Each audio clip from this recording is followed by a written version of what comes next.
Well, sometimes the weather happens, doesn't it? And we have to choose that we can't fly. As it was today, there'll be other times to fly. And we don't always have to fly. As they say, if you want to go the slow way, go by air. CS. Go. Red line monitor. Go. Quality. Go. Voice down. Go lay safety officer. Go.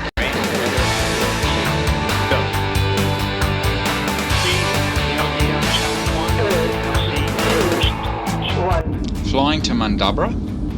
Or did we? It was going to be one of those ripper beautiful days, calm and sunny blue skies, ideal for flying. Or was it? I've got to put the dive wheel just about where the leaves go.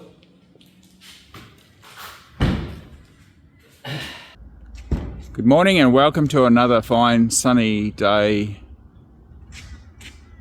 on YouTube. I'm filming today because we're going somewhere we don't normally go, and that is to the Mundubra airfield. But I don't think we'll be leaving in a great hurry.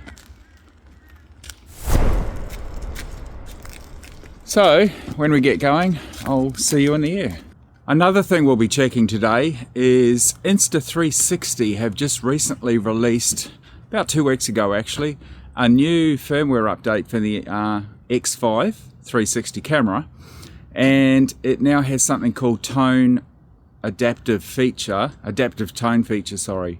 So we'll be checking that out today. It only works in 8K, and I don't normally shoot 8K, but we will today as another test to see if the resolution's better than we've had before. So I did some ground tests yesterday with the new firmware, and it does look quite different. I think it is an improvement on the picture quality actually too, other than it being 8K. So yeah, we'll have a look at that. What else is there to say? Oh, fortunately with the 8K and with the system I've got on the aircraft, which I'll show you now, I can switch the camera on and off, and it will start recording and stop recording appropriately. So that means that I'm not using up a whole lot of card space.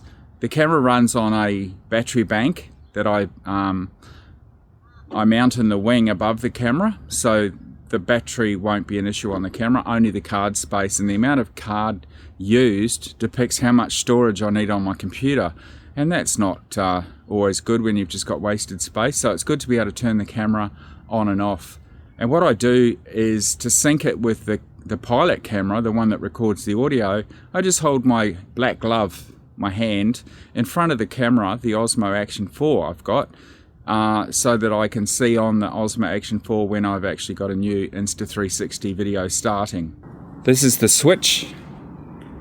So I just turn the camera on and off from here, and all it does is switches power on and off to the camera.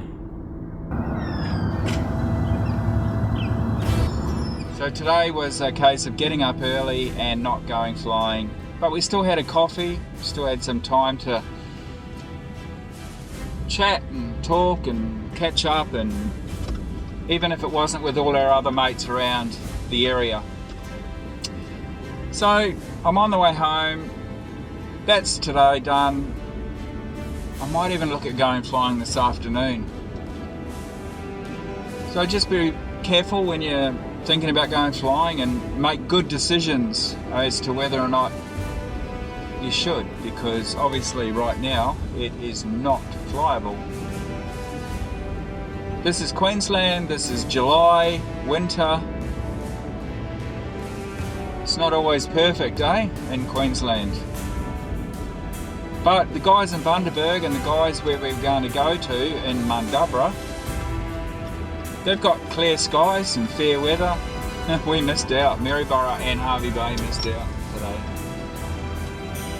Oh well, maybe this afternoon, maybe another time. Look at these satellite images and how the fog was forming and coming across our airport at Maryborough. Very unusual. It eventually cleared towards the north at midday, but started coming back in off the coast from the north in the late afternoon. I believe the sea breeze had something to do with it. If you guys are willing to participate I am willing to answer your aviation and filming questions in video format if you ask me in the comments section.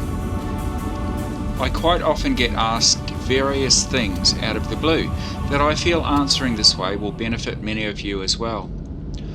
I'm thinking I will make special videos once a month for the purpose, so please fire away in the comments and I'll give you a shout out and answer your questions as best as I can. So put your comments down there now. Here is a recent one to kick us off. Marcel Tromp. Thanks for your question. Could someone answer, is it possible with an ultralight to fly from east to WA, fuel-wise, in Australia? My answer actually online earlier today was, in Australia, east to west coast is 3,500 kilometres and about 1,800 nautical miles. It's actually nearly 2,000 nautical miles too, by the way.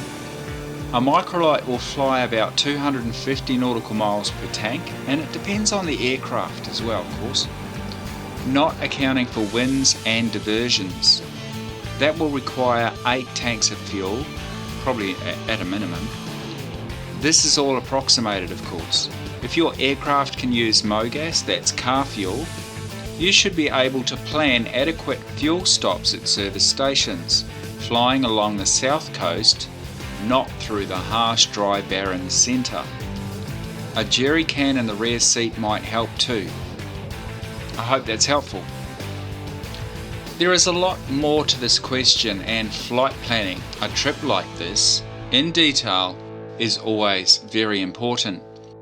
Research is the key, and no offence, but it's best not to just ask online. This is what AI had to say. Hello, Natasha. Thank you, Stuart. Flying an ultralight aircraft from the east to west coast of Australia is a big adventure, and fuel planning is absolutely critical due to the limited range and lower cruising speeds of most ultralights. Most ultralights have a range of 300 to 500 kilometers, so you'll need to stop frequently, possibly every 2 to 3 hours. Not all airfields supply fuel, so you'll need to plan each leg based on known fuel availability. Many ultralight pilots rely on premium unleaded MOGAS rather than avgas, which is easier to source at regional towns or roadhouses, but you must confirm the quality and availability in advance. Use IAAUS flight planning tools, ounce runways, or AV Plan to identify suitable airfields or towns with nearby fuel stations. Call ahead. Many smaller strips won't have fuel on hand unless arranged. Where to land? You'll be following a route with lots of short legs, so common landing points might include 1. Narromine, YNIM, or Temora, YTEM, in NSW. 2. Broken Hill, YBHI, a major regional airport with avgas and town access. 3. Kimber, Woodinna, or Sajuna, YCDU, in SA, all small strips with nearby fuel, check in advance. 4. Nullarbor Roadhouse, popular for crossings, MOGAS often available.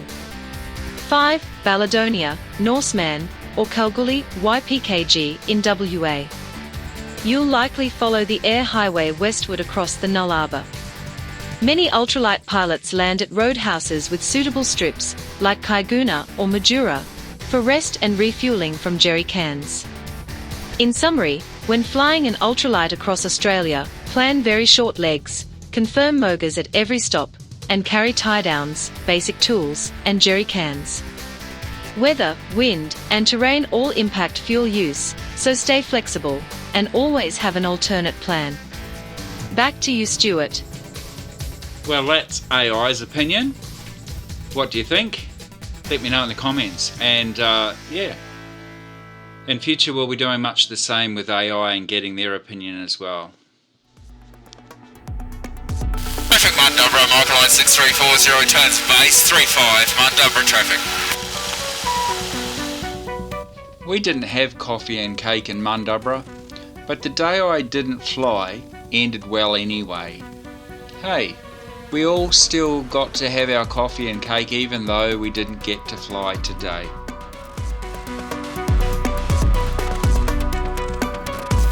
Mundubra traffic, Microlight 6340, short final, 354 stock, Mundubra traffic. It's all about socialising and chatting about aviation anyway, isn't it, hey? Enjoy your flying, talk to you soon, post your comments, we'll catch you in the next video.